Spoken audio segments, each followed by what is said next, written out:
말씀 전하겠습니다. 자, 저 보십시오. 오늘 제목은 간음하지 말라입니다.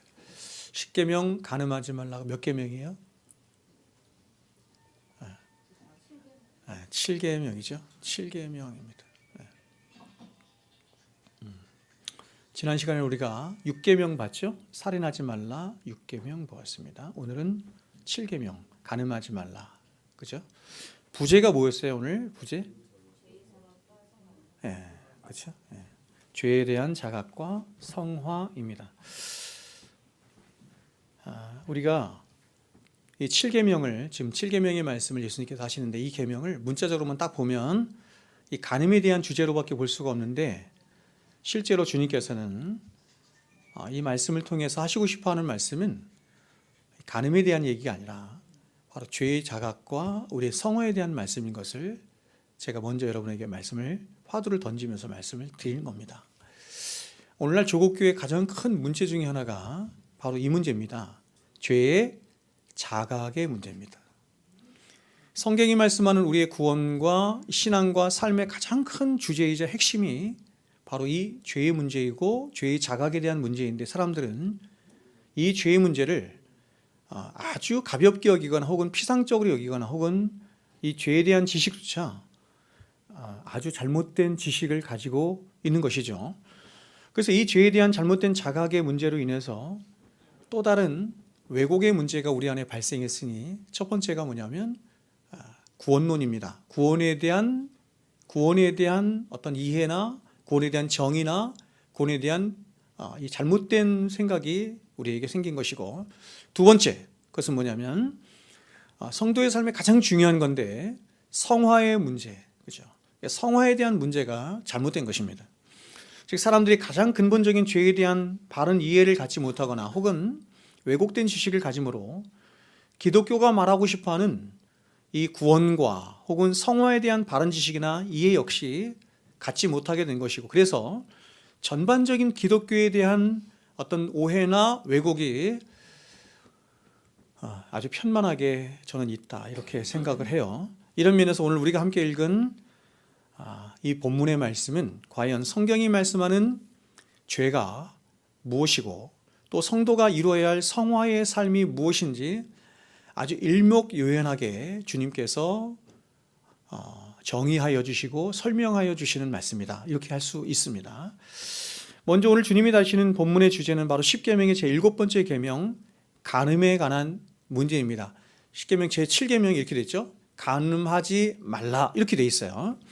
우리가 앞서 살펴보았듯이 주님은 이미 6번째 계명인 살인하지 말라 하신 계명으로 구약의 율법이 의미하고 목적하는 그 진정한 의미와 목적과 정신이 어떤 것인지를 밝혀주셨죠. 수천 년 동안 유대인들은 십계명을 여전히 가지고 있었지만 구약에 있는 613가지의 율법을 가지고 있었지만 그 율법이 목적하고 싶어하는 율법이 가지고 있는 그 정신에는 전혀 도달하지 못한 채 자신들 방식대로 자기 중심적으로 율법을 해석해 왔는데 주님께서 이 6번째 계명인 살인하지 말라라고 하는 계명을 다시 율법의 수여자이시자 율법의 완성자로 오신 예수님께서 그 율법을 다시 재해석해 주시는 것입니다. 그래서 주님은 이러한 복음과 율법과의 관계가 얼마나 중요한지 이번에는 십계명의 7계명인 간음하지 말라 하신 계명으로 다시 율법이 가진 그 정신 혹은 그 목적을 새롭게 하시고 있는 것입니다. 그렇다면 이 당시 바리새인과 서기관들은 이 7번째 계명을 어떻게 해석했을까요? 자, 이들은 앞선 6번째 계명과 똑같아요.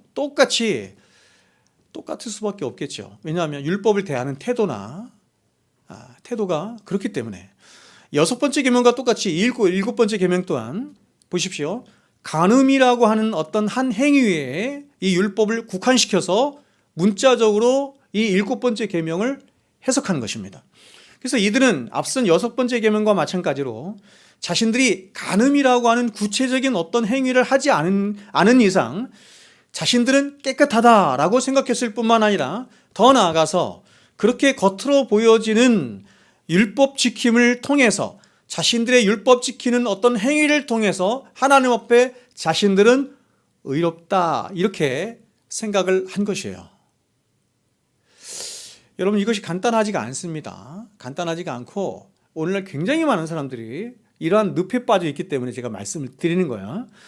그러나 여러분, 율법을 이런 식으로 해석하는 것은 우리가 지난 6번째 계명에서도 살펴보았던 것처럼 율법이 진짜로 말하고 싶어하는 그 율법의 바른 정신이나 목적은 다 버린 채 그저 하나님이 주신 이 귀한 율법을 자신들이 원하는 방식으로 해석하고 축소시키고 왜곡시킴으로 율법을 문자 안에만 가두는 치명적인 오류를 범하게 될 뿐만 아니라 또한 이 율법 지킴이라고 하는 것을 통해서 자기의 의를 챙기려고 하죠.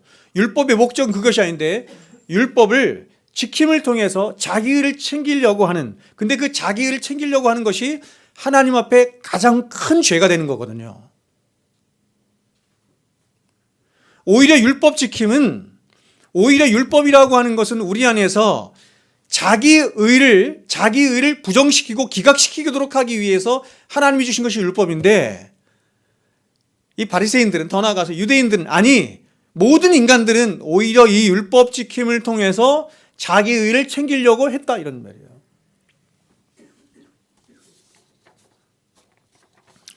그럼 여러분, 이 6번째 계명을 우리 주님께서 율법의 수여자이시고 율법의 완성자이신 주님께서 어떻게 해석해 주시고 있는지, 그래서 이 6번째 계명이 갖는 그 진정한 목적과 정신이 어떤 것인지 한번 보겠습니다. 자, 한번 27절 28절 한번 보겠습니다. 같이 읽겠습니다. 시작. 또 간음하지 말라 하였다 하는 것을 너희가 들었으나 마음에 이미 간음하였느니라. 자, 주님이 지금 이 7번째 계명을 해석해 주시기를 이렇게 하는 거예요. 누군가 행동으로 간음이라고 하는 어떤 구체적인 행위를 범치 않았어도 단순히 여자를 바라보면서 음란한 생각을 했거나 혹은 음란한 상상을 했다면 그건 역시 간음한 것과 똑같은 것이다, 이렇게 말씀하는 거예요. 여러분, 지금 주님이 이 6번째 계명을 통해서 말씀하고 싶어하는 바가, 다시 말해서 이 6번째 계명이 정말로 저와 여러분에게 말씀하고 싶어하는 그 정신이나 목적이 무엇인지 여러분 아시겠습니까?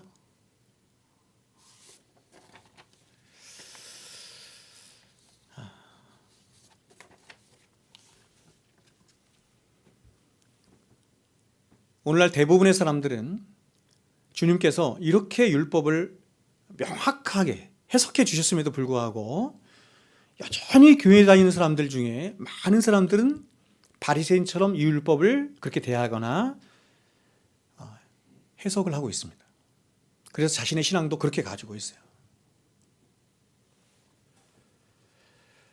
우리가 율법이 진정으로 목적하는 바를 말하도록 하는 이 주님의 해석에 우리가 눈을 떠야, 그제서야 비로소 우리는 첫 번째로는 성경이 말씀하는 죄가 무엇인지를 알 수 있고, 두 번째는 그러한 죄를 끌어안고 살아가는 우리의 실체, 죄가 중요한 것이 아니라 죄가 우리 안에 살거든요. 중요한 건 우리잖아요. 근데 우리라고 하는 존재 자체가 죄를 끌어안고 살아가기 때문에 우리가 누구인지를 진짜로 알려면 죄의 실체를 알아야 되는 거거든요. 더 나아가서 이러한 죄를 끌어안고 살아가는 저와 여러분을 위해서 행하신 예수 그리스도의 그 십자가의 은혜와 사랑이 어떤 것인지를 비로소 알 수 있게 돼서 그 십자가의 은혜 안에 살아가는 진짜 성도로서의 삶을 살아갈 수 있는 첫 번째 발걸음이 뭐냐면 죄에 대한 자각이에요. 이게 첫 출발이에요. 기독교 신앙의 첫 출발이 여기서부터 출발합니다.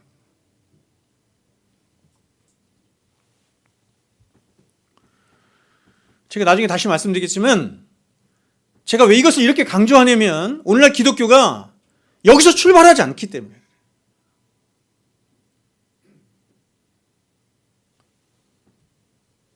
그러면 이제 이 10계명의 7번째 계명에 대한 우리 주님의 해석을 통해서 과연 율법이 밝혀내고 싶어하는 죄의 실체가 어떤 것인지, 한번 같이 한번 나누도록 해보겠습니다. 먼저 우리는 7번째 계명에 대한 우리 주님의 해석을 통해서 죄에 대한 바른 해석을 갖게 됩니다. 자, 여러분 로마서를 통해서 바울이 밝힌 바와 같이 구약의 율법이 613가지가 있는데 613가지 율법이 목적하는 최고의 목적이 뭐예요? 율법이 갖는 가장 근본적인 것이자 최고의 목적이 뭡니까? 율법은 여러 가지 목적을 갖는데 그중에서 가장 근본적이고 최고의 목적이 뭐냐면 죄의 사악성을 밝히는 거예요. 그러니까 율법이라고 하는 것이 드러나지 않으면 죄가 죄로 드러나지 않아요. 죄가 무엇인지를 알 수가 없어요. 그래서 하나님이 예수님을 보내주시기 전에 먼저 주신 것이 뭐냐면 율법이에요. 자, 여러분 율법이 무엇이냐? 자, 여러분 율법에 대해서 많이 들었죠? 그래서 뭐 율법과 복음과의 관계 지금 계속 그걸 설명하고 있는데 그러면 율법이 무엇이냐? 이렇게 여러분 율법이 무엇이냐라고 할 때 여러분은 율법을 무엇이라고 그렇게 정의하시겠어요? 율법은 간단한 겁니다. 율법은 굉장히 귀하고 좋은 것인데 율법은 하나님 그분 자신이자 그분의 성품이에요. 율법은 하나님의 성품이에요. 하나님의 뜻이에요. 그러므로 이 율법이 나타나기 전까지는 다시 말하면 사람들이 거룩하신 하나님의 성품 앞에 이 거룩하시라는 말도 그런 것인데 거룩하신 하나님의 성품 앞에 서보기 전까지는 사람들은 자신들이 절대로 누구인지 몰라요. 자신들이 절대로 누구인지 모른다는 것은 뭐냐면 하나님의 성품 앞에 거룩하신 성품 앞에 서보기 전까지는 자신 안에 집을 짓고 살아가는 죄가 무엇인지를 알지도 깨닫지도 모르기 때문에 그런 죄를 끌어안고 살아가는 자신이 누구인지도 모른다 이런 말. 여러분, 인간이 누구이냐라고 하는 것을 신학적으로 인간론 이렇게 말하거든요. 인간이 누구이냐라고 하는 이 인간론을 말하려고 할 때 그 인간론의 핵심이 뭐냐면 죄론이에요.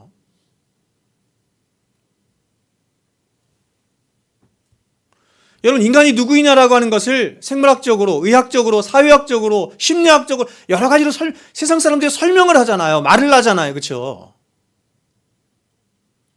성경도 이 죄론 말고도 여러 가지로 인간이 누구인지를 말합니다. 그러나 이 인간론을 말할 때 인간론의 최고의 핵심이 뭐냐면 인간을 이렇게 얘기해요. 단정적으로 죄인이다 이렇게 말을 해요.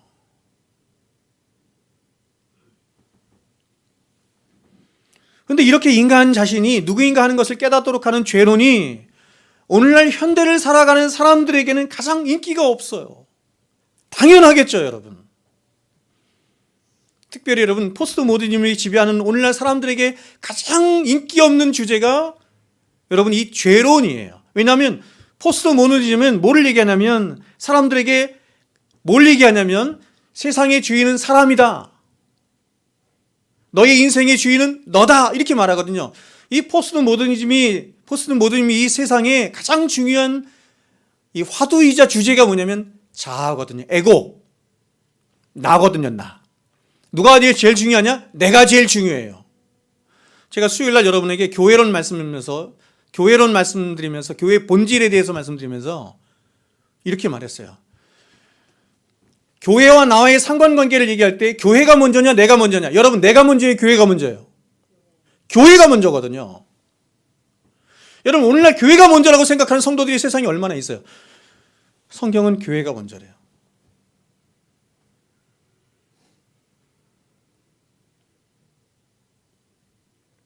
그래서 교회보다 사람이 먼저이기 때문에 개인이 먼저이기 때문에 오늘날 교회들이 사람들 앞에 벌벌 떠는 거야.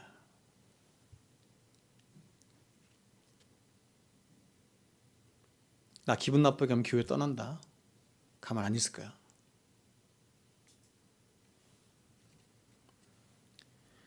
이 포스트 모더니즘 지배하는 이 현대 세상에 가장 중요한 화두가 나예요. 자아. 그래 여러분 이건 포스트 모더니즘 시대만 그런 것이 아니라 아담이 타락한 이후에 있는 이 모든 세상, 그렇죠? 지금까지 모든 세상에 모든 사람들이 가지고 있는 가장 중요하게 여기는 것이 뭐냐면 바로 자아예요. 그렇기 때문에 그런 자아를 보십시오. 성경이 죄인 취급하거든요. 어떤 죄인 취급하냐면 전적으로 타락하고 부패한 죄인 취급, 어떤 소망도 없는 죄인으로 취급하거든요.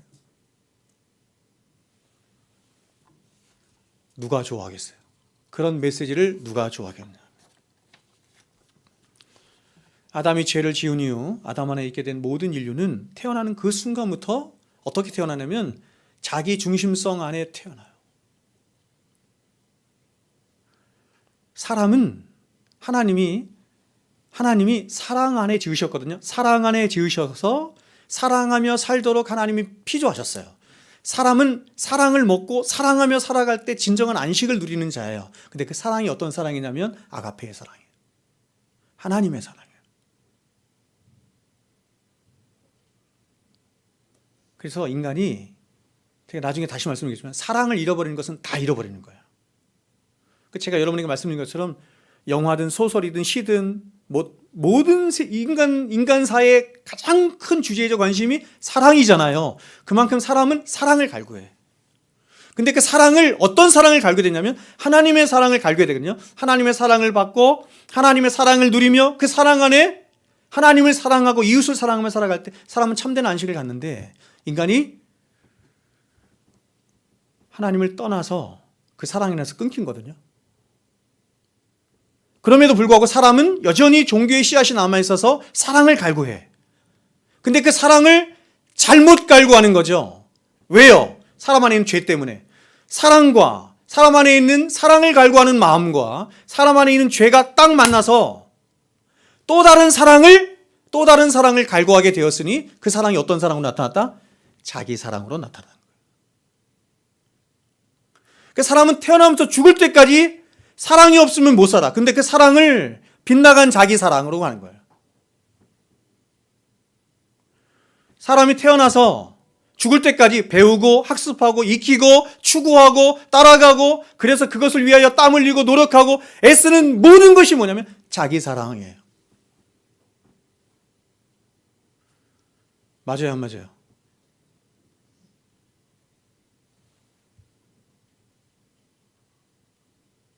겨우 다른 사랑이라고 한다는 것 자체가 자기의 또 다른 확장이라고 하기엔 자기 자식, 자기 부모, 자기 가족, 자기예요. 그냥 자기.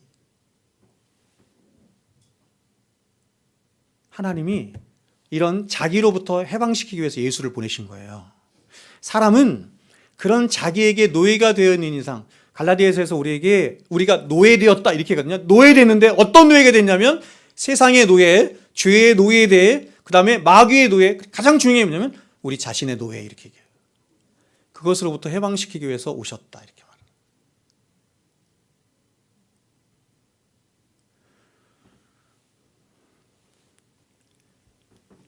그래서 오늘날뿐만 아니라 모든 세상이 다 그렇지만 사람들은 진리의 문제는 별로 관심이 없는 거예요. 옳고 그름의 문제는 관심이 없고, 뭐가 화두예요?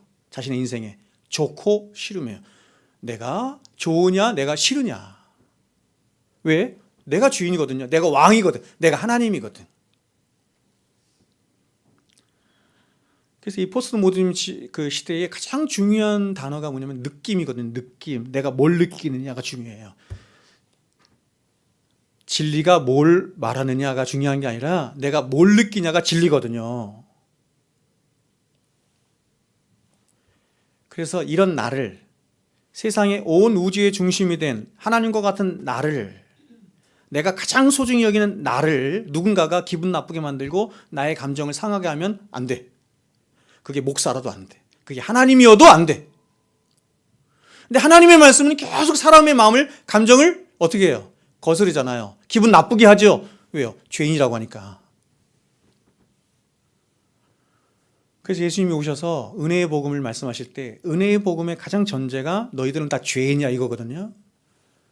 그래서 이것을 견딜 수 없어서 온 세상 사람들이 그 예수를 십자가에 못 박아 죽인 거예요.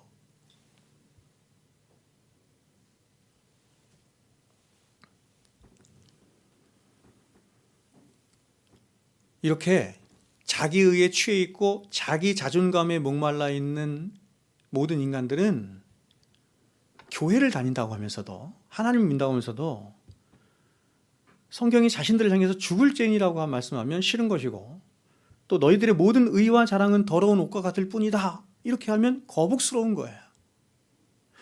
사람들이 교회를 떠나는, 교회를 옮기는 가장 중요한 이유 중에 하나가 이거거든요. 나 목사에게 상처받았어, 다른 성도들에게 상처받았어. 하나님은 철이 날카롭게 하는 것처럼 교회 안에서도 상처받고, 교회 안에서도, 그렇죠? 그런 자존감이 뭉개지는 말씀 자체가 원래 그래요. 그러면서 진짜 하나님의 백성으로 자기를 부인하는 자로 성장해 가기를 원하시는데 사람들 그거 싫다고 하는 거예요.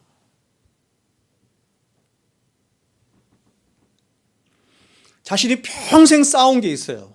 그게 윤리도덕 될 수도 있고, 그것이 어떤 재물이 될 수도 있고, 어떤 학력이 될 수도 있고, 어떤 좋은 직장이 될 수도 있고, 좋은 성품이 될 수도 있고, 굉장히 많겠죠. 이걸 다 묶어서 자기의라고 그래. 근데 이런 자기의를 예수님이 오셔서 너희들의 모든 의는 다 더러운 옷과 같아. 그것들은 너희가 의지할 것도 아니고 사랑할 것도 아니야. 소망할 것도 아니야. 사람들이 기분 나빠하는 거야. 오직 너희가 의지할 것은 예수 그리스도 그분의 의뿐이다, 이렇게 말합니다. 그래서 오늘날 현대의 타락한 교회와 목사들은 이렇게 자신을 우상처럼 여기고 자신의 자존심을 생명처럼 여기는 사람들을 기분 나쁘게 해서는 안 되거든요. 왜냐하면 이 사람들이 소비자니까, 중요한 고객이니까. 그래서 이 고객들을 기분 나쁘게 하면 안 되기 때문에 성경이 말씀하는 죄의 문제를 다루지 않는 거예요. 그럼 죄의 문제를 어떻게 하느냐? 성경이 죄의 문제를 사람의 심리의 문제나 혹은 상처의 문제로 바꾸어 말하는 거예요. 여러분, 언제부턴가 특별히 데이비드 A. 시먼스가 쓴 상한 감정의 치유라고 하는 책이 나온 이후로부터 현대의 교회들 안에 이런 상한 감정의 치유라는, 이 치유라는 말이 굉장히 많이 나돌았는데 옳지 않습니다. 성경은 그것을 상처 이렇게 말하지 않고 죄 이렇게 말을 해요. 사람들은 자꾸 자기의 연약함을 얘기하면서 자꾸 자기 연민의 문제를 얘기하지만 성경은 그것을 죄라고 얘기해요. 내가 세상에서 이렇게 힘들고 어려워서, 내가 세상에서 이렇게 살기가 힘들고 어려워서 내가 이럴 수밖에 없어요 라고 하면서 성도들, 사람들 자신들끼리 서로 격려하고 서로 안아주고 서로 보듬어주고, 그런 사람들 불쌍히 여기 좋습니다. 다 좋습니다. 자꾸 요런 대로만 가는데 성경은 그것을 죄다 이렇게 얘기해요. 이게 어려운 거예요. 여러분, 제가 여러분에게 우리가 목장 안에서든지 서로 안에서든지 서로를 격려하고 서로를 위해서, 그런 약함들을 위해서, 연약함들을 위해서 기도하고 격려하고 사랑해 주지 말라는 말이 아니에요. 여러분이 분명히 자각할 것은, 그런 것은 여러분의 연민의 문제로 끌고 가서는 안 되고, 여러분 자신은 죄의 문제로 끌고 가서 염려하고 두려워하는 것, 죄의 문제예요. 믿음 없음의 문제거든요. 기독교가 자꾸 이런 식으로 가면, 사람 중심으로 가면 기독교는 더 이상 기독교가 아니에요. 기독교가 이런 식으로 가면 기독교는 그저 사람을 위한 어떤 종교나 무당이나 신념체계나 세상의 친교 모임 정도밖에는 안 되는 거예요. 기독교가 말하는 십자가, 부활, 다시 오심, 심판도 다 헛소리가 되고 마는 거예요. 이렇게 되면, 자, 여러분, 신구약 성경을 다 읽어보셨습니까? 우리 중에는 신구약 성경을 한 번도 안 읽어본 사람이 있어요. 우리 중에는 신구약 성경 1독, 2독한 사람도 있을 것입니다. 여러분, 신구약 성경을 여러분이 면밀히 한번 잘 보세요. 성경 66권 그 어디에 이 죄론을 이야기하지 않은 곳이 어디 있어요? 정직하게 보면. 제가 너무 신기한 것은 뭐냐면, 성경은 다 우리의 죄에 대해서 얘기하면서 이 죄에 대해서 회개하고 돌이켜서 하나님 앞에 돌아오라 이 얘기하는데, 어떻게 그 말씀에서 어떤 심리학적이고 엔터테인먼트적이고 어떤 신비적이고 기독교가 아닌 그 무수한 것들을 끄집어낼 수 있는지, 저는 그게 더 신비해. 성경 66권 전체는 어떤 면에서 이 죄 때문에 쓰여진 것이 성경입니다. 그래서 창세기 3장에서 최초의 인간이 죄를 범한 이후 계시록 21장 마지막 성경이 맞춰질 때까지 성경은 계속해서 이 죄의 문제를 다루며 끊임없이 죄의 문제를 이야기하며 그 죄에서 돌이켜 회개할 것을 요청하는 거예요. 왜요? 그렇지 않으면 사망이거든요.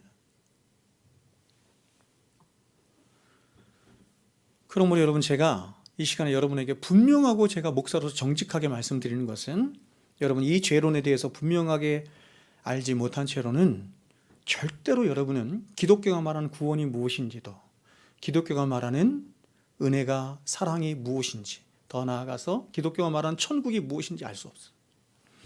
오늘날은 이 죄론을 이야기하지 않고도 얼마든지 예수 그리스도를 얘기하고 십자가를 얘기하고 천국을 이야기하고 구원을 이야기하는 기독교가 됐어요. 그러나 그런 기독교는 없습니다. 그런 기독교는 없어요. 그래서 여러분, 제가 로마서를 여러분에게 살폈지만 로마서를 볼 때도 로마서의 구성이 우리의 구원의 복됨과 영광스러움과 위대함을 로마서가 말하잖아요. 그걸 말하기 전에 먼저 뭘 말하죠? 로마서 앞에서 1장 18절에서 3장 20절까지 뭘 말해요? 모든 인간이 다 죄 아래에 있다. 온 세상에, 유대인이나 세상 사람, 헬란이나 할 거 없이 온 세상 사람들이 다 죄 아래에 있어서 멸망에 처해 있다. 이게 로마서 앞에서 말하는 1장 18절부터 3장 20절까지의 말씀의 핵심이에요. 그래서 21절이 위대한 구절 아닙니까? 그러나 이제는, 그렇죠? 율법에 하나님의 한 의가 나타났어요. 예수 그리스도 십자가를 말하는 거죠. 율법과 선지자들에게 증거를 받은 것이라. 이때부터 이제 이 복음의 영광을 3장 21절 이후부터 계속 말하는.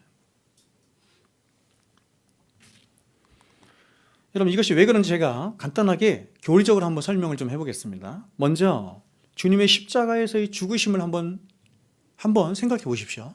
예수님의 십자가의 죽으심. 여러분, 왜 주님이 십자가에서 죽으셔야 했습니까? 어째서 주님은 하늘의 영광과 그 보좌를 버리시고 이 땅에 오셔야만 했고, 또 그분이 원하시기만 하면 12영은 뭐냐면 12군단을 말하는 거거든요.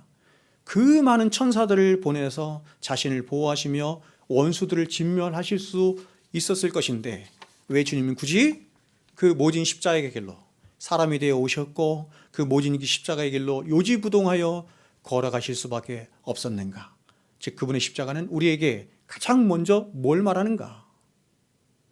기독교가 말하는 십자가가 가장 먼저 말하고 싶어하는 것이 무엇인가?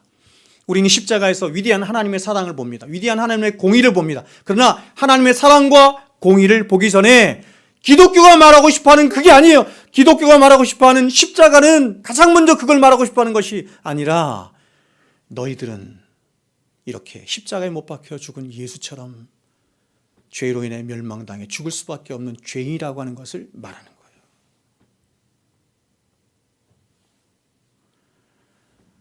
여러분, 이 십자가를 설명해 줄 수 있는 것은 오직 이 죄의 문제가 아니면 설명이 불가능합니다. 저와 여러분의 죄가 아니었다면 하나님이신 예수님이 이 땅에 오실 필요도 없으실 뿐만 아니라 그분이 그 모진 질고와 고난을 당하시고 십자가에 죽으실 필요도 없으셨던 것입니다. 예수님은 영원 전부터 하나님이 아니신 적이 없어요. 그분은 온 땅과 피조물을, 세상을 다 지으신 하나님이실 뿐만 아니라 그 모든 피조물들로부터 영광을 받으시기에 너무나 합당하신 하나님이신데, 한 가지 이유 때문에 이 세상에 오셨어요. 죄 때문에. 죄의 문제는 바로 영원하신 하나님의 아들이 이 땅에 오셔서 십자가에 죽으심으로 그 값을 대신 치르셔야만 그 죄가 처리될 수 있을 정도로 인간에게 가장 중대하고 가장 시급하고 절대적인 한 가지 문제가 뭐냐? 죄의 문제라고 할 수 있습니다. 여러분, 이것은 이론이 아니죠? 이론이 아니죠. 얼마든지 우리의 경험 세계 속에서 경험하는 거죠. 두 번째로, 인간이 구원받는 구원론을 한번 생각해 보겠습니다. 성경은 우리의 구원을 아주 다양한 방식으로 설명합니다. 즉, 우리의 구원을 때로는 부르셨다, 그래서 소명이라고도 말하고, 중생이라는 거, 거듭났다라고 중생이라고 말하기도 하고, 돌아섰다 해서 회심이라고 말하기도 하고 칭의라고도 말하기도 하고 때로는 Union with Christ, 그리스도와 연합이다 이렇게 말하기도 하고 양자됨이다 이렇게 말하기도 해요. 굉장히 다양한 방식으로 구원을 설명합니다. 성경이 우리의 구원을 이렇게 다양하게 말씀하는 것은 그만큼 우리 안에서 이루어진 구원이 너무나 놀랍고 복되고 영광스럽고 신비스럽고 가장 절대적인 문제이기 때문에 그래요. 쉽게 다루지 말라는 것이, 쉽게 너의 구원에 확신을 가져서는 안 된다 이렇게 얘기합니다. 그래서 로마서 8장에서도 로마서 8장이 로마서에 꽂히기도 한데 구원받은 자에게 나타나는 표제들 7가지 8가지를 쭉 얘기를 하는데 마지막이 뭔지 아세요? 그게 구원의 확신이에요. 구원의 확신을 갖지 못해도 구원받습니다. 어떤 사람은 구원의 확신을 가져도 구원 못 받고 어떤 사람은 구원의 확신을 못 가져도 구원받는 거예요. 너무 거기에 집착하지 마세요. 근데 여러분, 이 모든 구원론이 이렇게 다양한 방식으로 설명되고 있음에도 불구하고 모두가 다 한결같이 한 가지 공통점이 있는데 그게 뭐냐면 그것은 바로 이 모든 구원의 방식들이 하나님과의 관계 안에서 이루어지는 것이고 첫 번째, 두 번째는 뭐냐면 이 모든 구원의 방식들이 다 죄가 원인이 되어서 발생된 것이고 또 이 죄와 다 연결이 되어 있다는 것입니다. 구원을 굉장히 다양한 방식으로 설명하고 유비적으로 말할 수 있지만 그 모든 구원론은 다 죄가 원인이 돼서 발생한 것이고 그 죄와 연결되어 있는 거예요. 그러므로 저와 여러분이 죄가 무엇이라는 것과 또 우리 안에 이 죄로 말미암아 우리가 어떤 상황과 어떤 실체에 놓여 있는지를 진실로 깨닫지 못한다고 한다면 이 모든 구원의 방식은 저와 여러분과 아무런 상관이 없을 뿐만 아니라 전혀 무가치한 것이 되고 마는 거예요. 그러므로 여러분, 이 구원론의 교리는 우리에게 여러 가지를 말할 수 있지만 한 가지를 말씀드리겠습니다. 전도에 관한 바른 개념을 갖게 해주는 거예요. 전도가 무엇이냐. 즉 우리가 전도라고 하는 것을 한다고 할 때 여러분, 전도 열심히 하세요? 전도 열심히 하셔야지.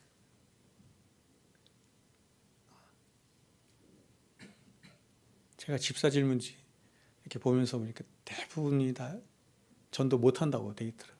안 돼요. 전도하셔야 돼요. 자, 보세요.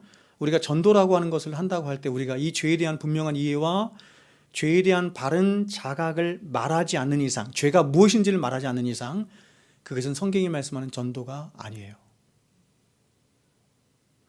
그러니까 여러분, 우리가 사학리 전도법이든지 브리스 전도법이든지 다 좋습니다. 전도를 할 때 가장 많이 약화되어서 전도하는 게 뭐냐면 죄가 무엇인지를 말하지 않는 거예요. 간단하게 하고 넘어가죠.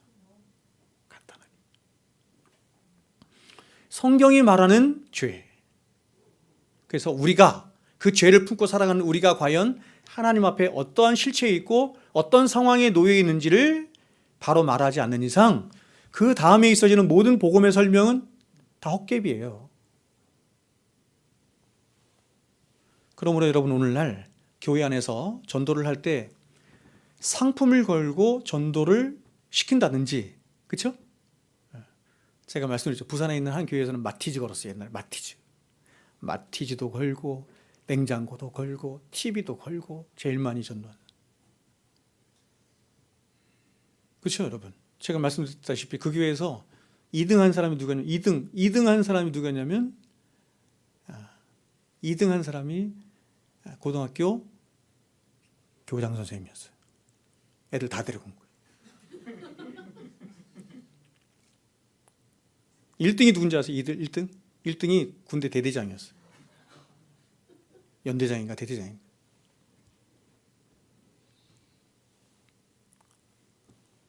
교회에 초대된 사람들을 VIP라고 하잖아요. VIP, Very Important Person, 그죠? VIP라고 하죠. 성경은 죄인들아 어서 오라 이렇게 말하는데 VIP라고 초청하는 것입니다. 그 사람들에게 좋은 음식, 좋은 볼거리를 제공해주며 예수를 친구 정도로 그들에게 제시하며 교회로 오십시오라고 하는 것은 복음을 왜곡시키는 것이에요. 전도를 왜곡시키는 것이에요. 교회의 의무는 그런 것이 있다고 생각하지 않아요. 저는 교회가 가진 가장 중요한 의미는 뭐냐면 자, 하나님을 면전에 있도록 하는 것입니다. 하나님의 면전 앞에 있도록 하는 거예요. 거룩하신 하나님을 만나도록 하는 것이에요. 교회에 두는 것이 목적이 아닙니다. 교회에 많은 사람들 두어서 그걸 부흥이라고 하지 않습니다. 성경이 말하는 부흥은 많은 사람이 있는 것을 부흥이라고 하지도 않고 교회에 돈이 많은 것을 부흥이라고 하지도 않아요. 여러분, 구약의 모든 선지자들은 항상 백성들을 향해서 그들의 죄를 지적하며 회개의 촉구를 하였습니다. 마찬가지로 세례 요한도, 예수님의 제자들도, 그리고 무엇보다 우리 주님께서 공생애를 시작하는 그 첫 번째 시점에 첫 번째로 하신 메시지가 뭐예요? 회개하라, 천국에 가까웠느니라. 회개하라 합니다. 죄에서 돌이켜 돌아오라는 것입니다. 여러분, 복음의 본질은 절대로 십자가의 사랑으로부터 시작하지 않으며 우리가 하늘로부터 받을 모든 좋은 복들로부터 시작하지 않는다는 사실을 알아야 합니다. 어떤 사람들은, 오늘날 어떤 예수 믿는 사람들은 나는 세상도 이렇게 좋지만 천국도 좋아. 그래서 난 천국도 빼앗길 수 없지만 세상도 포기할 수, 이런 사람이 많아요. 그래서 그렇게 살아가는 사람들의 방식을, 이게 우상숭배인데 세속의 방식이다 이렇게 말을 해요. 근데 그걸 믿음이 아니에요.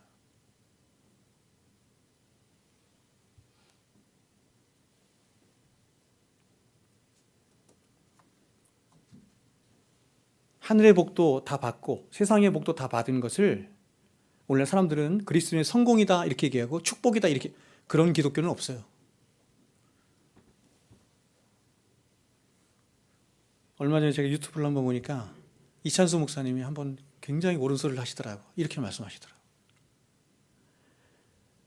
아니, 어떻게 그렇게 사람들이 간증하는 게 다 천편일률적으로 다 똑같아요? 예수를 이렇게 믿었더니 다 성공했더라. 아니, 어떻게 예수를 믿었는데 다 성공합니까? 그럼 예수 잘 믿었는데 실패한 사람들은 어떻게 되는 겁니까? 그건 복음이 아니에요. 우리가 예수를 잘 믿으면 하나님께서 세상에서 잘 먹고 잘 살 것이라는 그 성공에 대한 보장을 해준다라고 성경이 말씀하지 않아요. 여러분이 세상에서 잘 먹고 잘 살고 성공하고 싶으면 열심히 공부하면 돼요. 열심히 사업 잘하면 돼요. 세상의 방식대로, 세상의 시류대로 하면 돼요. 그거는 신앙과 아무런 상관이 없어요. 예전부터 그렇게 가르쳤어요, 교회에서. 예수 잘 믿으면 하나님이 복 주셔. 예수 잘 믿으면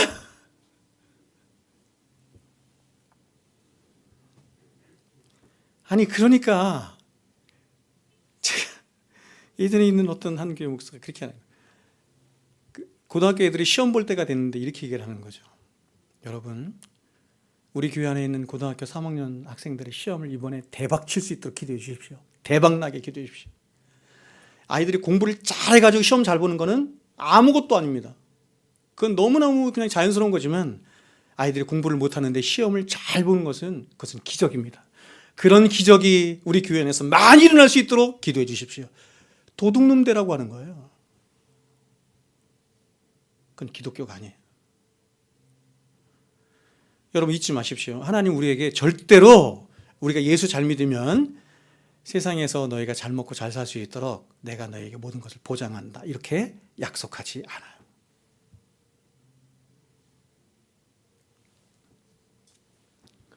복음은 반드시 율법을 먼저 설교함으로 가장 먼저 하나님 앞에서 자신의 죄를 보고 그 죄의 심각성을 보며 그 죄로 인한 형벌과 심판을 보는 것으로부터 시작이 됩니다. 그래서 이렇게 자신 안에 있는 죄를 본 자에게 있게 되는 최초의 심령이 뭐예요? 죄를 본 자, 자신의 실체를 본, 자신의 죄를 본 최초의 심령이 뭐예요? 앞에 나눴죠? 팔복이잖아요. 심령의 가난함이죠. 애통함이죠. 온유함이죠. 의에 줄이고 목마름이죠. 여러분, 가난, 심령의 가난함, 애통함, 온유함, 의에 줄이고 목마름, 세상에는 없어요. 그걸 세상 사람들은 복이라고 여기지도 않아. 이런 것을 복이라고 여기는 사람은 굉장히 독특한 사람인데 하늘로부터 난 사람뿐이에요. 하늘을 소망하는 사람들, 그 사람 누구예요? 그리스도인이에요. 성경은 이런 사람들을 천국을 누려받은 자다라고 하고 복 있는 자라고 해요. 그러니까 복 있는 자의 가장 중요한 핵심이 뭐냐면 자신이 누구인지를 깨달은 건데, 그게 뭐냐면 자신이 하나님 앞에 죽을 수밖에 없는 죄인이라는 것을 깨달은 거예요. 내 안에 죄가 있어서, 이 죄가 있어서 평생을 하는 이 죄의 종로로 타며 살 수밖에 없는, 그래서 나에게는 아무런 소망도 없다는 사실을 알고 깨달아서 내가 의지하고 믿고 소망하고 사랑해야 할 분은 내 안에서 구원을 이루시고 의를 이루신 예수 그리스도밖에 없다. 그 사람 안에 터져나오는 게 이거예요. 가난과 애통과 온유와 의에 줄이고 목마름과 화평케 함과 성결케 함과 의를 위하여 뭐까지 해요? 고난을 받죠. 이런 사람을 그리스도인이라고 하는 거예요. 그렇다면 여러분, 이렇게 중대한 것이 바로 죄의 문제라고 한다면, 그리고 이 죄의 문제를 해결받지 않고는 그 누구도 구원을 받을 수 없는 것이라고 한다면, 과연, 자, 질문은 이것입니다. 죄는 무엇입니까? 오늘 주님은 가장 먼저 죄가 무엇인가, 더 나아가서 죄의 실체가 무엇인가, 죄의 세력이 무엇인가라고 하는 것을 먼저 말씀해요. 28절 한번 보세요. 같이 한번 읽어보겠습니다. 시작. 나는 너희에게 이르노니.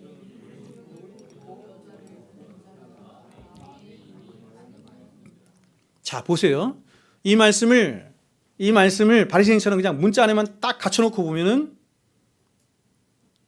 죄에 대한 어떤 정의도, 죄의 실체가 무엇인지도 알 수 없죠.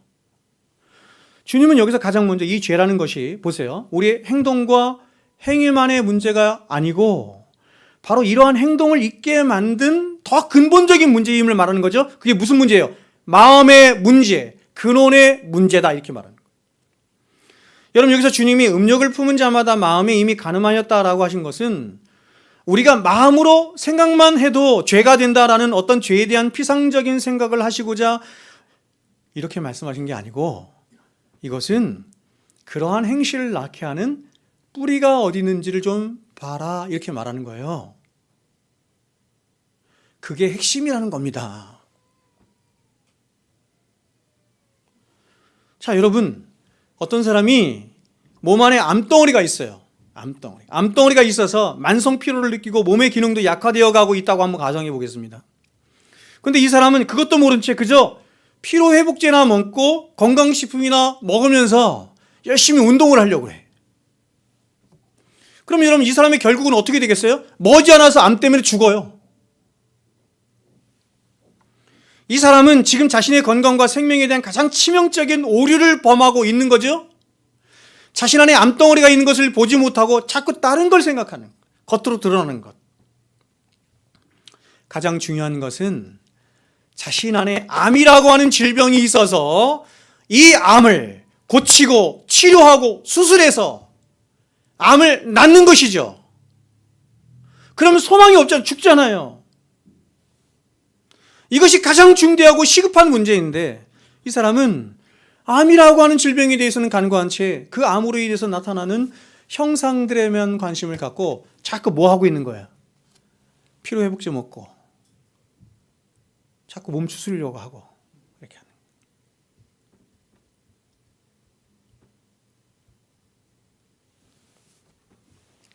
그래서 로이슨스 목사님이 그렇게 얘기한 거예요. 오늘날 교회들이 보건소와 같다, 이렇게 말해요. 보건소와 같다. 사람들이 막 아파서 교회에 오는데, 보건소는 뭐예요? 아주, 그렇죠? 겉으로 드러나는 어떤 것만 치료해 준 정도밖에 안 되잖아요, 보건소는. 그리고 슈퍼마켓 같다, 이렇게 얘기하죠. 사람들이 원하는 수많은 상품들을 만들어내서 진열해서 그것들을 제공해주는 슈퍼마켓 같다. 그래서 교회를 막 사람들이 원하는 것을 제공해주는 행복의 마켓으로 변화시켰다, 이렇게. 마찬가지로 지금 주님은 죄의 현상 혹은 죄의 열매들로서 나타나는 간음이라고 하는 어떤 행동이나 행태가 중요한 게 아니라 바로 그러한 행동들을 계속해서 낳게 하는, 바로 우리 안에서 집을 짓고 살아가는 죄의 실체를 보아야 한다. 그것이 본질이고 그것이 핵심이다 말하는 거예요. 그래서 이와 연관해서 주님이 마태복음 15장에서 이렇게 말씀하셨어요. 잘 보세요. 지금 제가 여러분에게 말씀을 이제 드렸으니 이런 관념을 가지고, 그렇죠? 이런 원리를 가지고 마태복음 15장 말씀은 말씀을 새롭게 볼 거야. 예수님께서 이렇게 말씀하셨어요. 마태복음 15장에서 입에서 나오는 것들은, 사람의 입에서 뭐가 자꾸 나와. 입에서 나오는 것들은 보세요. 마음에서 나오는 것이니. 사람의 입에서 뭔가가 자꾸 나오는데, 나쁜 것이 나오는데 그것이 어쩌다가 그냥 나오는 것이 아니라, 어쩌다 나오는 것이 아니라 사람의 마음에 원래 있던 것인데 그것이 나온다는 거예요. 이것이야말로 사람을 더럽게 합니다. 이것이야말로 사람을 부패하게 만든다, 이런 얘기죠. 마음에서 나오는 것은, 보세요. 마음에서 나오는 것은 악한 생각, 살인, 간음, 음란, 도둑질, 거짓 증언, 비방이니. 여러분, 주님이 말씀하시기를 우리 악한 생각, 살인, 간음, 음란, 도둑질이라고 하는 것은 우리가 세상을 살다가 어떻게 그냥 우연히 생겨난 것이 아니라는 것입니다. 이런 것이 원래 우리 안에는 없었는데 어쩌다 보니까 이런 것이 생겨난 것이 아니라는 것입니다. 바로 우리의 마음이라고 하는 것으로부터, 더 정확하게는 우리 마음 안에, 마음이 존재의 자소거든요. 존재의 자소. 제가 배에 비유했죠? 배를 전체를 움직이게 하는, 우리의 인생과 우리의 삶을 움직이게 하는 것이 배를 조종하는 키가 있는 조종실이잖아요. 그게 마음이거든요. 근데 그 마음 안에 집을 짓고 살아가는 게 있더라 이거예요. 그게 뭐예요? 죄다. 이렇게 말하는 거예요. 죄다. 그 죄라는 놈으로부터 이런 것들을 하도록 끊임없이 강요받고 유혹받고 미혹을 받아서 이런 구체적인 행동들이 나왔다는 거예요. 어떤 환경을 타고 죄가 나왔다, 이러는 거예요. 그걸 주님이 말씀하는 거예요.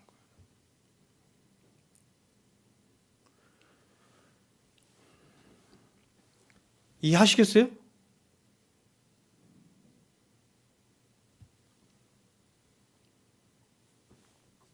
그러므로 여러분, 어머니의 모태로부터 이런 죄 가운데 태어나서 일평생 죄를 먹고 마시며 죄의 노예로 살다가 결국 이 죄로 말미암아 지옥불에 던져질 우리의 비참한 실체를 보지 못한 채 이 죄의 현상으로 나타나는 어떤 외적인 죄의 열매들에만 우리의 관심을 둔 채 오늘 바리새인처럼 지금 나는 그러한 죄의 행위를 하지 않았으니 괜찮을 뿐만 아니라 나는 하나님 앞에 의롭다라고 하는 것은 하나님을 만으로 여기고 자기 스스로를 속이는 것이다.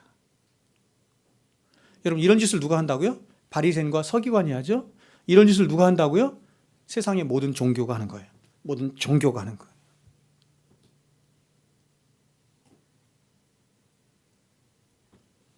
제가 여러분에게 말씀드렸지만 성철 스님이 그래서 56년 동안 그렇게 수행을 하고 나서 정직하게 말하는 거예요.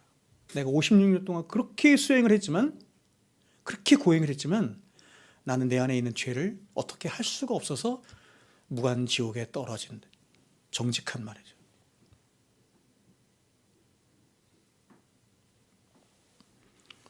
그러므로 인간의 모든 역사 속에 인간이 항상 실패할 수밖에 없었던 원인이 바로 여기 있습니다. 인간들은 항상 자신들의 불행의 원인이 외적인 환경이 있다고 믿은 것입니다. 그래서 환경을 개선하고 사람들에게 좋은 교육을 시키면 사람들은 얼마든지 좋아질 수 있고 선한 삶을 살 수 있으며, 그래서 세상도 좋은 세상이 올 것이라고 믿은 것입니다.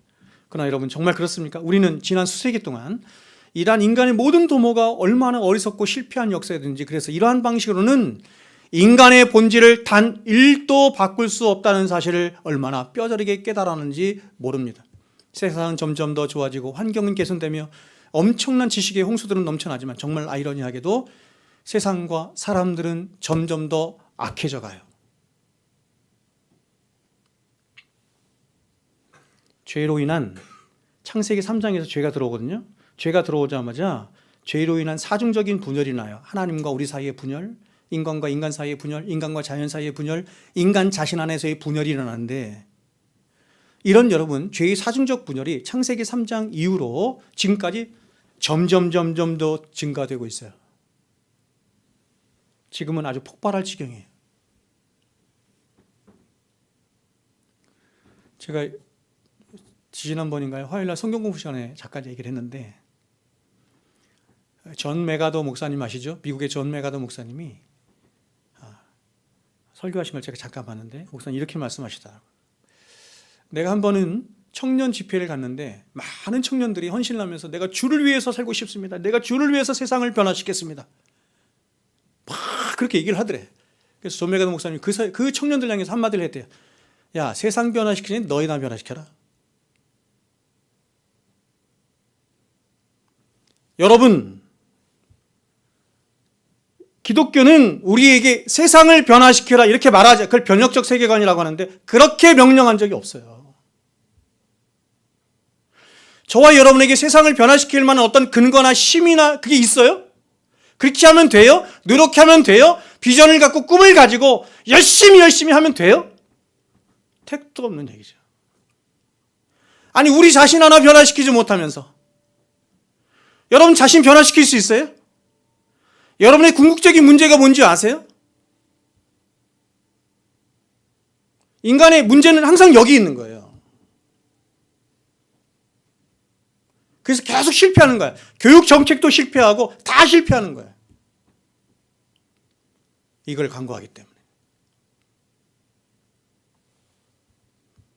초등학교 학생들 보세요. 중학교 학생들 보세요. 고등학교 학생들 보세요. 요즘 학생들 보십시오. 제가 초등학교 때보다 중학교 때보다 고등학교 때보다 지금 10배는 애들이 이기적이고 훨씬 더 부패하고 훨씬 더 자기중심적이고 예의도 없고 사람 됨됨이가 안 됐어요.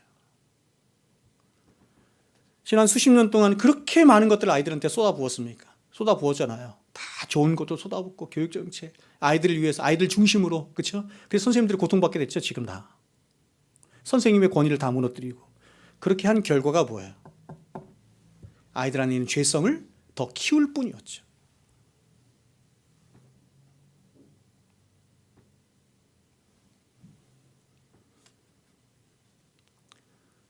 여러분, 환경이 좋아진다고 사람이 바뀌는 게 아닙니다. 최초의 인간인 아담이 죄를 범죄한 곳이 바로 낙원이었다는 사실을 잊어서는 안 돼요. 완전한 균형과 조화와 평화와 환경을 가지고 있었던 낙원에서조차 죄는 어떤 화력을 동원해서 들어오는 것이 아니라 사람의 마음을 타고 들어와서 이 세상에 들어와 온 세상을 다 망가뜨린 것입니다. 세상이 왜 이렇게 악한 세상이 되느냐? 이유가 하나예요. 사람 때문인데 더 정확하게는 사람 안에 있는 마음 때문이에요. 세상의 모든 악하고 더럽고 추악하고 모든 부패하고 모든 나쁜 것들은 사람에게서 나오지 않은 것이 없어요. 늘 말씀드리지만, 그러나 반대로 세상에서 모든 선하고 좋고 위대하고, 그죠? 모든 좋은 것들은 야고보서 말씀하는 것처럼 빛들의 아버지 하나님께로부터 온 거죠.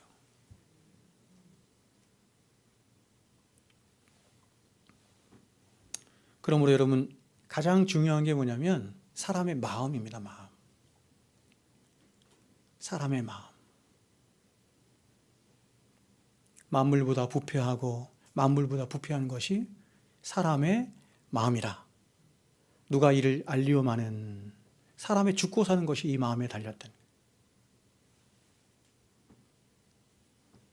바로 우리의 마음에 우리의 영혼과 우리의 전 인생을 망가뜨리고 온 세상을 망가뜨리는 죄가 있다는 사실을 알아서 과연 그 죄를 어떻게 처리해야 하며 또 우리의 마음을 어떻게 다스려야 하는지를 알아야 그제서야 우리는 사람다운 삶, 더 나아가서 성도다운 삶을 살 수 있는 거예요.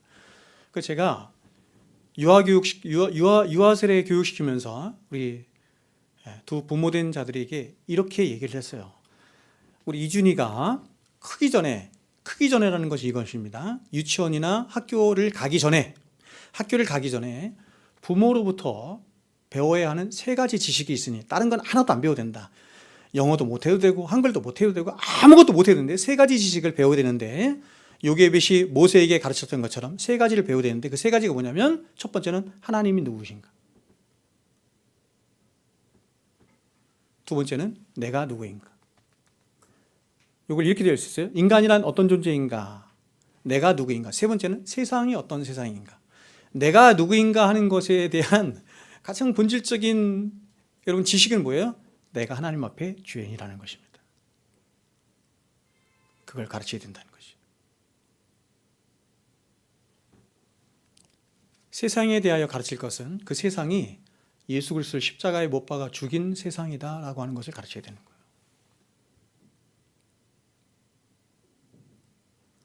그것이 저와 여러분이 가져야 할 가장 근본적인 지식이자 우리가 자녀들에게 가르쳐야 할 가장 근본적인 지식이고, 이러한 지식을 언제 갖는 게 가장 좋냐면 아이들이 유치원이나 학교에 가서 세상의 다른 지식을 접하기 전에 먼저 이 지식을 담아주는 거예요.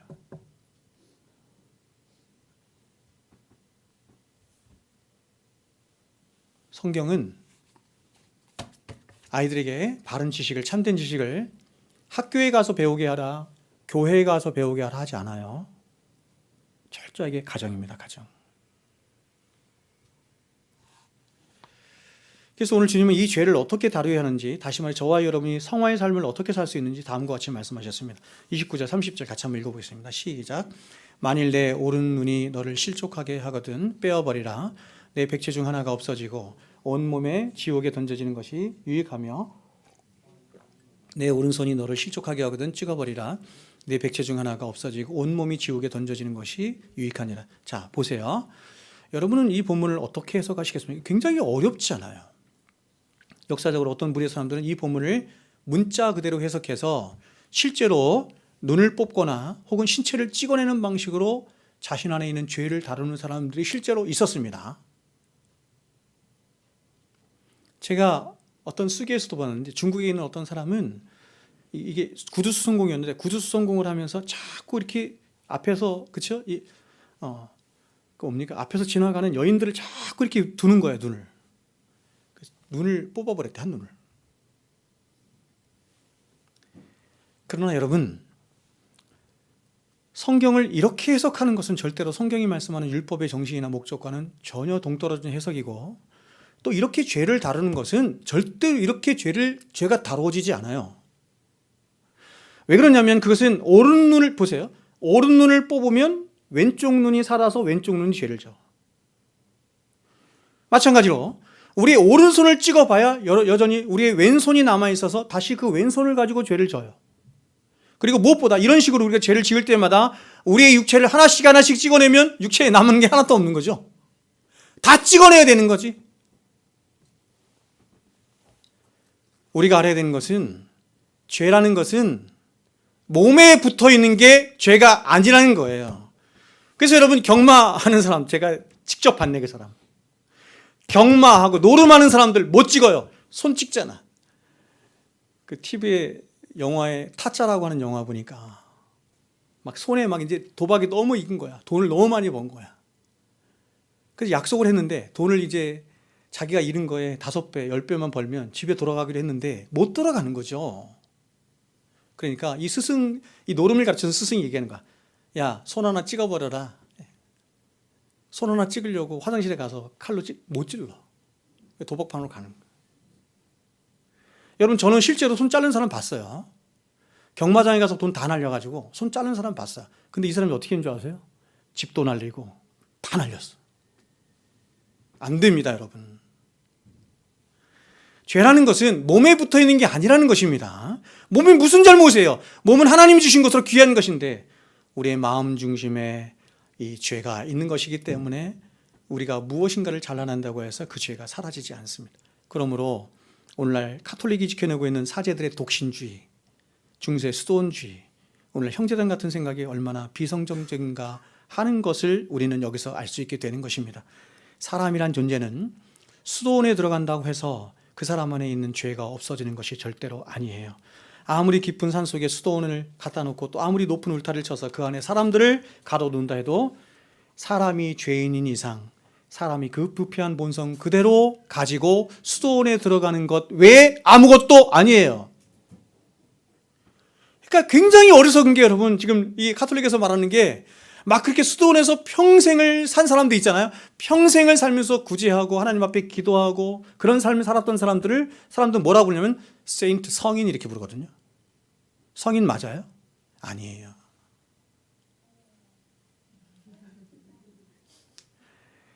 다를 게 하나도 없다는 게 성경의 입장이에요. 다를 게 하나도 없다는 게 그 사람이나 우리나 다를 게 하나도 없다는 게 성경의 입장이에요. 그 사람도 제가 말씀드렸죠. 그러니까 그런 어떤 불교나 아니면 동양사상이나 이렇게 지금 이제 수돈주의나 이렇게 말하는 것처럼 사람이 그런 데 가서 막 고행을 하고 수행을 하는 것은 똑같은 거예요. 이게 흙탕물인데 흙탕물이거든요. 물 자체가 흙탕물이에요. 근데 이걸 가만히 놔두는 걸 말하는 거예요. 가만히 놔둬. 고행하고 수행해. 그럼 어떻게 돼요? 흙이 다 가라앉죠. 그러면서 위에는 맑은 물이 뜨죠. 이 맑은 물을 보면서 야, 우리 맑아. 우리 깨끗해. 쟤네들하고 달라. 이렇게 얘기하는 거예요. 그래서 이렇게 맑은 물을, 그 중에서도 굉장히 맑은 물을 가진 사람들을 카톨릭이 보면서 이 사람들은 성인이야. 이렇게 말하는 거예요. 그러나 여러분, 환경이 돼서 얼마든지 누군가가 막대기를 가지고 이렇게 저으면 다시 흙탕물이 된다는 게 성경의 입장인 거예요.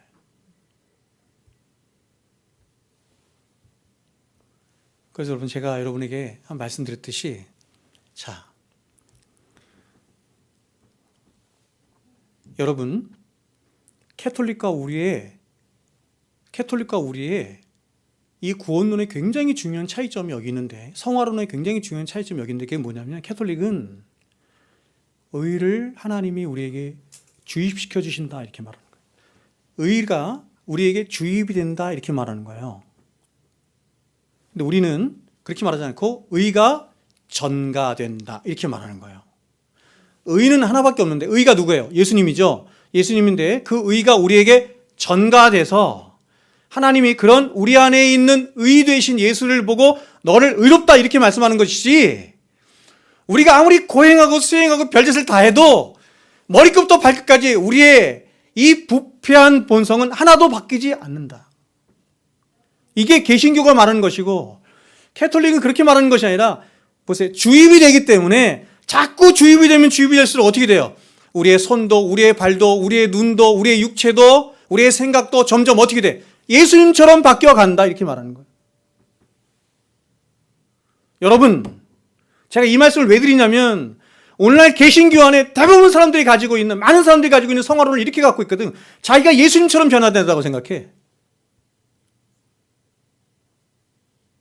그렇다고 한다면 사도 바울이 자신의 인생을 점점 살아가면서 자기를 인식할 때, 야, 내가 인생을 이렇게 살았더니, 이렇게 주님을 쫓았더니, 야, 내 손도, 내 발도, 내 생각도, 내 인격과 이런 것도 점점 예수님을 닮아갔네?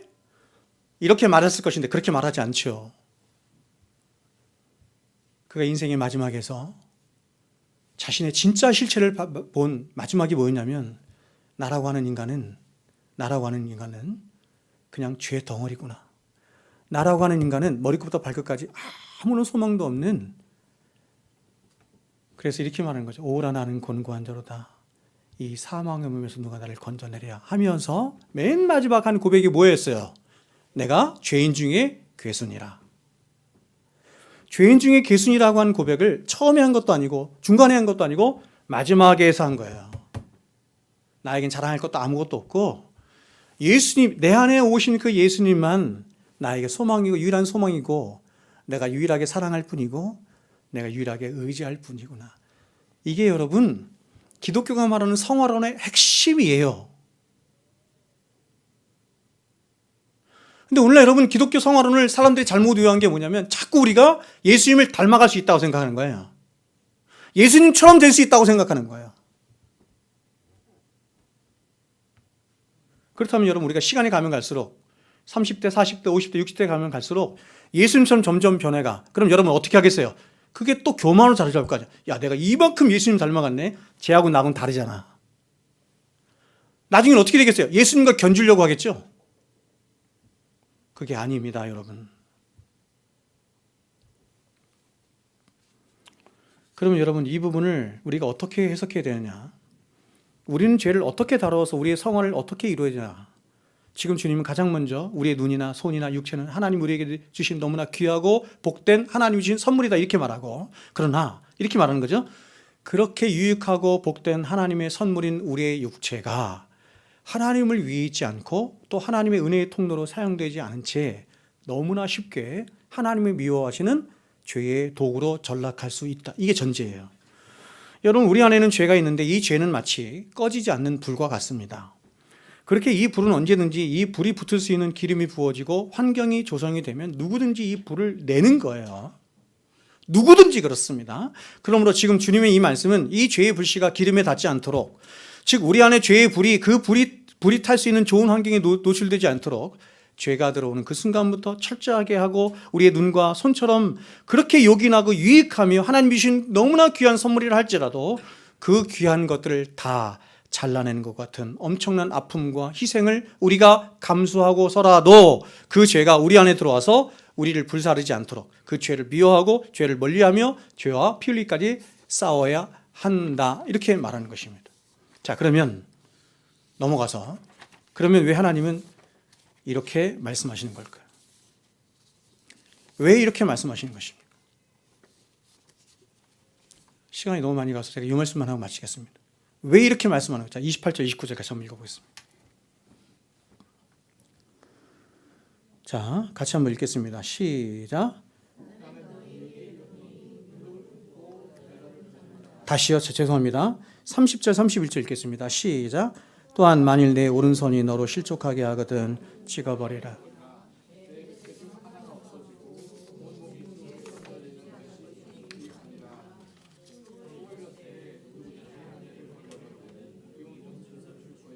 (31절) 아니고 30절까지만. 오늘 보면 30절까지죠. 자, 보겠습니다. 왜 주님께서 이렇게 우리에게 하라고 하시냐면, 그것은 28절에서 한 것처럼 이렇게 하는 가장 중요한 이유는 우리의 영혼과 우리의 운명의, 그 운명의 중요성 때문입니다. 바로 우리의 백체 중 하나가 없어지고 우리의 백체 전체가 다 뽑혀지고 찍혀지는 일이 있어도 절대로 포기해서는 안 되는 게 뭐라는 거예요? 영혼의 문제라는 것입니다. 천국 가야죠. 이 얘기하는 거죠. 우리의 눈이 너무나 중요한 것이고 우리의 손이 너무나 복된 것이지만, 그러나 만일 이러한 것들이 우리로 하여금 죄의 함정에 빠지게 하거나 하나님과의 친밀함을 빼앗아가는 원인이 되게 한다면, 그것들을 뽑아내는 것과 같은 어떤 아픔과 희생을 치르고서라도 절대로 죄가 기회를 타서 우리의 인생을 불사르지 않도록 그렇게 하라, 이렇게 말씀하는 것입니다. 이런 말씀을 맺도록 하겠습니다. 이 세상은, 우리가 살아가는 이 세상은 죄가 가득한 세상인데, 이 죄가 가득한 세상의 가장 중요한 특징이 뭐냐면, 보고 만져지고 감각되어지는 것이 전부인 것처럼 여기도록 하는 세상이에요. 그래서 사람들은 평생을 뭐에만 관심을 두고 뭐에만 열심을 내냐면, 보여지고 만져지는 것에만 관심을 두고 그것을 위해서 살아가요. 근데 여러분, 놀랍게도 히브리서인가요? 거기서 말씀하는 것처럼 이 보여지는 온 세상은 보이지 않는 무엇으로부터 왔다, 이렇게 말하죠. 보이지 않는 하나님으로부터 왔고, 보이는 이 세상보다 더 중요한 게 있으니 보이지 않는 내 영혼이고 보이지 않는 저 천국이다, 이렇게 말합니다. 그래서 오늘날 우리에게 가장 중요한 게 뭐냐면 눈이 필요하다는 것입니다. 믿음의 눈, 믿음이 있어야 보이는 세상이 아닌, 보여지고 감각되어지는 세상이 아닌 보이지 않는 하나님과 보이지 않는 우리의 영혼과 보이지 않는 하나님 나라와 그 하나님의 영광을 위해서 사는 자가 된다. 그것을 위해서 하나님이 우리를 부르셨고, 이런 소망 없는 세상에 그런 하나님을 저와 여러분을 통해서 나타내 보여줌으로 진짜 가치 있는 삶이 무엇이고 영생의 삶이 무엇인지를 보여주기를 원하신다, 이렇게 말씀하는 것입니다. 기도하겠습니다. 내